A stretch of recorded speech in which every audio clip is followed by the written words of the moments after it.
Hello students, आज हम लोग लीनियर इक्वेशन के ग्राफ के बारे में पढ़ेंगे। कल तक के क्लासेस में, कल तक के वीडियोस में आपने जो है वो लीनियर इक्वेशन को कैसे सॉल्व किया जाएगा for real number, natural number, integers and so on, इसके बारे में आप लोग जाना था। आज हम लोग इसमें जो पढ़ते हुए नजर आएंगे वो आएंगे graph of linear in equations. अब देखिए लीनियर इक्वेशन का ग्राफ कैसे बनाया जाता है। तो इन इक्वेशन, एक्चुअली इक्वेशन और इनइक्वालिटी इस दो चीजों को मिलाकर बना है। तो इसमें अगर हम लोग जानने की कोशिश करें, समझने की कोशिश करें, तो इसमें हम लोग सबसे ज़्यादा अच्छे तरीके से जो चीज़ समझ रहे हैं या समझने की कोशिश करेंगे वो आएगा हम लोग के पास कि कैसे किसी ग्राफिकल एक्टिविटी में प्रेजेंटेशन किया जाता है। तो बेटा हम लोग का प्रीवियस नॉलेज को हम लोग छोड़ने नहीं जा रहे हैं।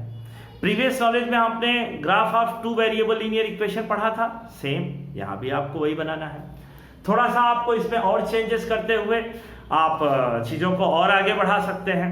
वो आएगा आपका इनइक्वालिटी। उस इनइक्वालिटी पे हम लोग बात करेंगे।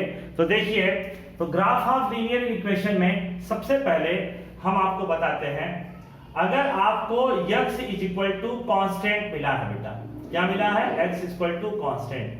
तो x इक्वल टू कॉन्स्टेंट मिलने का सीधा सा मतलब है कि we draw a straight line which parallel to y axis, parallel to which axis? Y axis, parallel to y axis, like that x is equal to k, x dash, y dash, here k comma 0, यहाँ पे क्या निकल के आ गया? k comma 0, that will be origin। अगर यही आपके पास x is equal to minus क्या आ जाए, तो again we draw a line parallel to y axis, but here value of x is negative, value of x क्या है बेटा? negative, that's why we moves in which direction? negative direction। तो ये कितना निकल के आएगा? माइनस k कामा 0, और ये हो जाएगा graph of x minus k। अब आप कहेंगे कि सर ये तो आपको पता था। बिल्कुल पता है, पता होना भी चाहिए। अगर आपके पास मान लो y इज इक्वल टू, मान लो आ जाए m, तो y इक्वल टू m आने का मतलब जानते हो क्या है? Parallel to which axis? Parallel to x axis. Parallel to which axis? Parallel to x axis. तो देखो x एक्सिस के पैरेलल ये m है, तो ये 0 कामा m, और ये किसका लाइन हो गया बेटा? अगर आपके पास यही y नेगेटिव आ जाए तो फिर हम parallel to y axis, x axis के बिहेवियर को चेंज नहीं करने जा रहे हैं। आप इस बात को कभी मत सोचिएगा कि अगर y नेगेटिव आ गया तो कुछ नया होगा। बस इतना ही होगा कि जो वैल्यू अबव ओरिजिन थी वो वैल्यू बिलो ओरिजिन हो जाएगा, और वो m 0 कामा माइनस m, ये हो जाएगा y is equal to minus m। तो आप लोग को एकदम क्लियर हम बता देना चाहते हैं कि आप अपने दिमाग में जो बना के रखेंगे वो क्या रखेंगे। आप अपने दिमाग में आसानी से ये बना के रखेंगे बेटा कि अगर वेरिएबल x कांस्टेंट के इक्वल है तो पैरेलल टू y एक्सिस, और अगर y कांस्टेंट के इक्वल है तो पैरेलल टू x एक्सिस। मतलब उल्टा पुल्टा। उल्टा पुल्टा कैसे? y का कांस्टेंट के इक्वल है तो x के पैरेलल, x कांस्टेंट के इक्वल है तो y के पैरेलल। बहुत सिंपल सी चीज है, आपको ये तैयार हो गया होगा। अब इसकी जरा कुछ क्वेश्चन के थ्रू इसको जानने की कोशिश किया जाए। सपोज करो कि अगर आपको यही चीज हम किसी न्यूमेरिकल प्रोसेस से लेते हैं, तो न्यूमेरिकल प्रोसेस से देंगे तो जरा देखो हमारे पास क्या निकल के आएगा न्यूमेरिकल एक्टिविटी में। न्यूमेरिकल एक्टिविटी में हम लोग के पास ये निकल के आया, मान लो हमने दे दिया कि x greater than or equal to 5। तो देखो बेटा यहां से हमारे पास दो बातें हैं। पहली बात है x इज इक्वल टू 5, और दूसरी बात है x greater then 5, x greater then 5। अब आप कहोगे तो x इक्वल टू 5 आपको बता चुके हैं कि अगर कोई कांस्टेंट है और वो x कांस्टेंट के अगर इक्वल है तो हम किसके पैरेलल जाएंगे? y के। किसके पैरेलल जाएंगे बेटा? y के। तो यह आ गया आपका 5 कामा 0, 5 कामा 0। आ जाओ भाई 5,0, ये आपका बन गया x is equal to 5, x equal to 5। अब यहां से अगर हम बात करें तो हम इसके किधर जाएंगे, राइट कि लेफ्ट, तो ये डिसाइड करेगा ये inequality.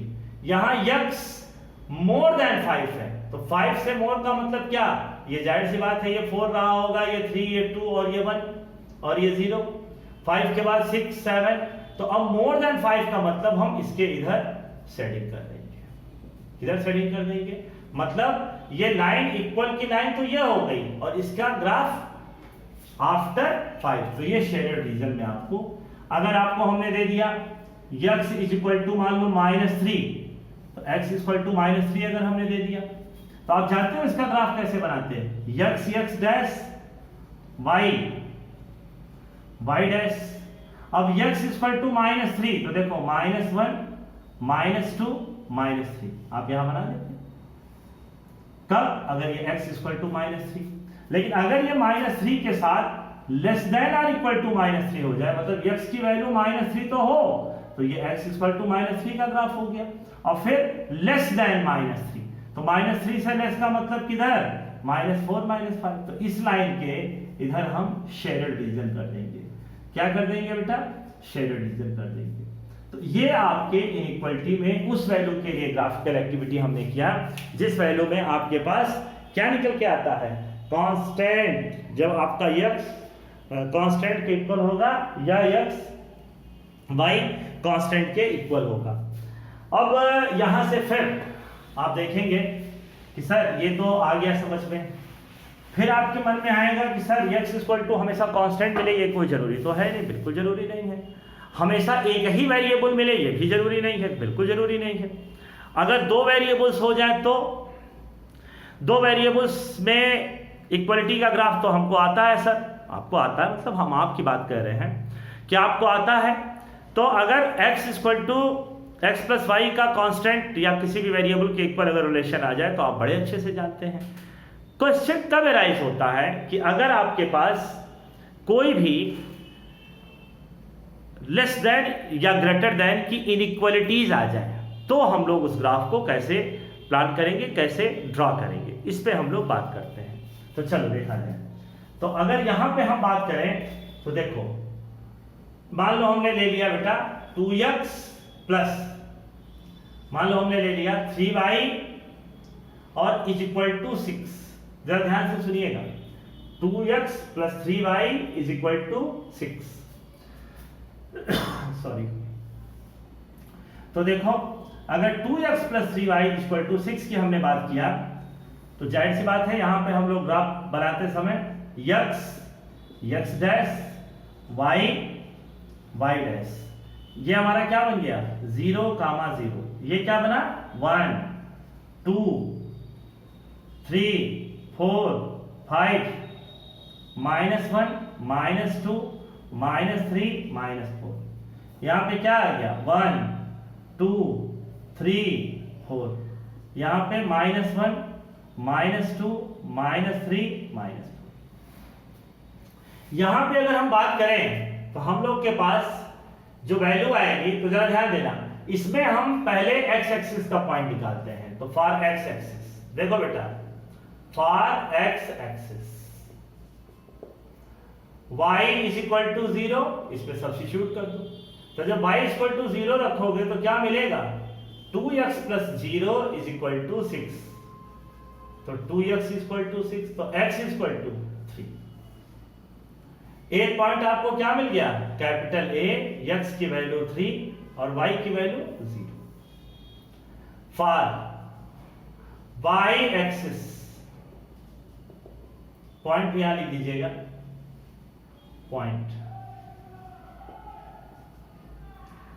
x is equal to 0, इसमें x इक्वल टू 0 रख दो, तो 0 plus 3y 6, y is equal to 2, तो देखो भाई b is equal to 0, 2, b is equal to 0, 2, यहां आ जाओ, एक वैल्यू हमको क्या मिली 3, 0, कैपिटल A 3, 0, यहां पे मिला 0, 2। अब इन दोनों को हमने मिला दिया, इन दोनों को मिला दिया तो देखो क्या मिला, 2x plus 3y is equal to 6। 2x plus 3y is equal to 6। देखो यहां पे, अब यहां पर हमने इस ग्राफ को बनाया। आप कहेंगे कि सर ये ग्राफ तो हमने क्लास 10 पे पढ़ा था, तभी तो आपको समझ में आ गया। अगर आप सडनली सीधे आप 11th में पहुंचते और ये बिना ग्राफ की प्रैक्टिस किए आते तो थोड़ी मुश्किल होती। समझ में तब भी आता, क्योंकि अगर पढ़ा जा रहा है तो समझने के लिए पढ़ा जा रहा है, लेकिन थोड़ा शुरुआती मुश्किलें होती। अब यहां से अगर हम लोग और आगे बढ़ें तो अब अगर यहां पे देखना बेटा ध्यान से, अगर हमने यहां लिख दिया less than or equal to 0, क्या लिख दिया, less than or equal to 6, तो यहां पर हमारे पास दो बातें हो गई। फॉर एक्स एक्सिस वैसे रहेगा, एक्स एक्सिस ध्यान देना, यहां से हमारे पास दो बातें हो गई। एक बात हमारे पास क्या मिला, 2x plus 3y equal to 6। दूसरा बात क्या मिला, 2x plus 3y less than 6। तो देखो इक्वल टू 6 का ग्राफ तो एज सच बनाएंगे, लेकिन जो ये लेस देन 6 वाला ग्राफ है उसको कैसे बनाएंगे, तो 2x plus 3y less than 6।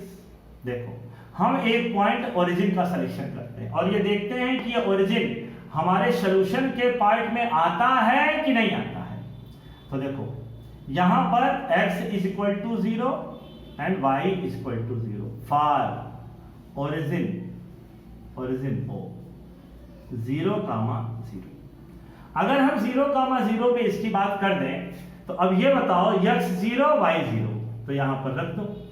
यहां पे x 0 y 0 का मतलब क्या, x 0 y 0 का सीधा सा मतलब है कि आप इस इक्वेशन में x की जगह 0 रख रहे हैं, y की जगह 0 रख रहे हैं, तो ये कितना आ गया, तो 0 लेस देन 6। अब ये बताओ ये ट्रू है कि फॉल्स, तो ये वैल्यू क्या है, ट्रू। इसका मतलब we moves towards the origin।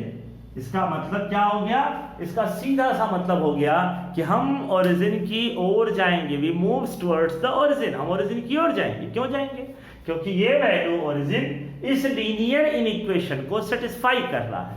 तो हमारा ये स्ट्रेट लाइन और ओरिजिन इधर, और ये कह रहा है कि हम इससे ओरिजिन की ओर जाएंगे, तो मतलब शेडेड रीजन हमारा इस तरीके से बनता चला जाएगा।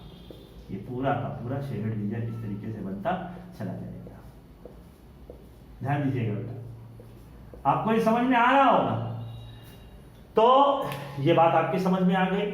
अब यहां से थोड़ा सा हम लोग किसी और क्वेश्चन की तरफ देखते हैं, किसी और क्वेश्चन को जानने की कोशिश करते हैं। तो जब देखा जाए अगर ये समझ में आ गया तो अब मान लीजिए हमने आपको एक क्वेश्चन दिया, इस क्वेश्चन में या आप लोग की किताब से ही कुछ क्वेश्चन को हम बताते हैं, जरा उसको देखा जाए। आपके पास देखो ध्यान से, यहां पर ये एक्सरसाइज 6.1 कल जो हम लोगों ने अपने डिस्कशन में लाया था, इसमें कहा है solve the inequality in exercise 17 to 20, show the graph of solution in each case of number line. देखो भाई, तो देखो अगर आपके पास ग्राफ बनाना है 17 मान लो है 3x - 2 लेस देन 2x + 1, तो आप जानते हो क्या करोगे, वेरिएबल एक साइड में, तो 3x में से 2x, तो 3x - 2x लेस देन 2 + 1, तो x लेस देन 3। अब बताओ भाई, आप जानते हो इसका ग्राफ बड़ा इंटरेस्टिंग ग्राफ बनने जा रहा है बेटा, y y dash x x dash x = 3, ये डॉटेड लाइन से बनाओगे। ये क्या आया, x < 3 का ग्राफ, और इसके इधर जाना है ये पूरा का पूरा ग्राफिकल एक्टिविटी। ये आ गया आपका पूरा का पूरा ग्राफिकल एक्टिविटी। अब इससे थोड़ा सा और आगे बढ़ा जाए। तो देखो यहां पर हम लोग आते हैं एक्सरसाइज 6.2। देखो बेटा 6.2 में जैसे हमारे पास एक क्वेश्चन है x plus y less than 5, x plus y, exercise 6.2 question number first. ध्यान से सुनिएगा, यहां पर है x plus y less than 5। देखो आप यहां सपोज कर लेना let x plus y is equal to 5। तो देखो बेटा y इज इक्वल टू 0, तो x इज इक्वल टू 5। तो यहां से एक पॉइंट हमको क्या मिला, एक पॉइंट मिला 5, 0। x इज इक्वल टू 0 तो y is equal to 5। b मिला 0, 5, 0, 5। आ जाओ इस पे x डैश, y डैश। यहां देखो 5, 0 तो 1 2 3 4 5, 5, 0 बन गया। 0, 5 1 2 3 4 5। यहां से आप इसको क्लियर लाइन नहीं बल्कि डॉटेड लाइन दिखाना, और आपके पास है कितना x plus y less than 5। Origin को इसमें सेटिस्फाई कराओ, x की जगह 0, y की जगह 0, 0 लेस देन 5, ये ट्रू है। Therefore we moves towards the origin,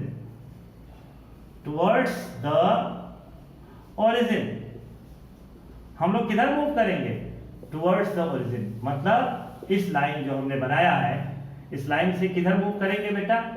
अब आप कहोगे कि सर इसको डॉटेड क्यों दिखा रहे हैं, इसलिए डॉटेड दिखा रहे हैं क्योंकि यहां इक्वल टू नहीं लगा है। तो आई होप आपको 6.2 का ये क्वेश्चन समझ में आ गया। कभी कभी हमको और आपको अलग टाइप के भी क्वेश्चंस मिलते हैं, जैसे हम इसका एक क्वेश्चन नंबर 7 सॉल्व करते हैं बेटा। देखिए क्वेश्चन नंबर 7, देखो कैसे 7 सॉल्व कर रहे हैं। देखो क्वेश्चन नंबर 7, देखिए question number 7, in the question number 7 we have -3x plus 2y greater than और इक्वल टू -6। तो पहले एक काम करो, -3x plus 2y is equal to -6। First of all, we substituted here y is equal to 0. Then -3x is equal to -6. x is equal to, तो देखो भाई x is equal to 2। तो एक पॉइंट हमारे पास क्या मिला बेटा, 2, 0। फिर यहां पे आते हैं, तो यहां पर आने पर जरा देखो, आप यहां पे x इक्वल टू 0, तो x इक्वल टू 0 यहां सब्स्टिट्यूट कर दो। तो 0 प्लस 2y -6, तो y इक्वल टू -3। b हमको क्या मिला, 0, -3। अब इसके इक्वलिटी का डिस्कशन करने जा रहे हैं बेटा। तो -3x plus 2y greater then -6, minus से मल्टीप्लाई कर लिया जाए, तो 3x minus 2y less than 6, 3x minus 2y less than 6। अब देखो कोई जरूरी नहीं है तो माइनस से मल्टीप्लाई करो, कोई फर्क नहीं पड़ता है, तो माइनस से मल्टीप्लाई करो या नहीं करो कोई फर्क नहीं पड़ता है। मान लो अगर आप यही पे सॉल्व करना चाहो, तो इसमें 0, 0 रखो, तो 0 प्लस 0 ग्रेटर देन -6। यहां देखो 0 इज ग्रेटर देन -6, इसका मतलब क्या है, ये 0 -6 से बड़ा होता है कि नहीं, तो होता है, इसका मतलब ट्रू।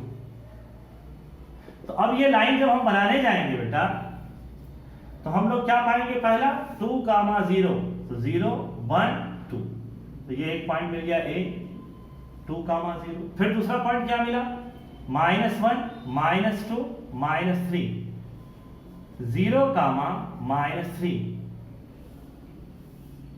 और यहाँ पे ये ट्रू है तो मतलब हम किधर जाएंगे इस लाइन से, टुवर्ड्स द ओरिजिन, और हम इस तरीके से इसमें वर्टिकली अपवर्ड होते चले जाएंगे, इसमें वर्टिकली अपवर्ड होते चले जाएंगे। आई होप ये बात आपको समझ में आ गई होगी। यहाँ पे हमारे पास जो ग्राफिकल एक्टिविटी है वो क्या है, -3x + 2y = -6। तो इस तरीके से जो टू वेरिएबल लीनियर इक्वेशन है या वेरिएबल एक कांस्टेंट के इक्वल है, ये आपको समझ में आ गया। अगर ये आपको समझ में आ गया तो इस पे आप क्वेश्चन लगाइए, इस पे आप क्वेश्चन प्रैक्टिस करिए, क्योंकि मैथ्स में जितना आप प्रैक्टिस करेंगे उतना चीज़ें इंप्रूव और इफेक्टिव होती चली जाएंगी। अगर आप प्रैक्टिस ही नहीं करेंगे तो आप कितना भी पढ़ा दिया जाए, कितना भी बता दिया जाए, मैथ्स में आपको कॉन्फिडेंस नहीं आने वाला है। That's why my request, my humble request to you, please please please do practice in overall mathematics activity. तो इसलिए आप इस पर पढ़िए, मेहनत करिए और ज़्यादा से ज़्यादा सवाल लगाइए। आप हमारे साथ इस पूरे वीडियो को पूरा मन लगा के देखें, इसके लिए आपका बहुत बहुत धन्यवाद। Thank you very much.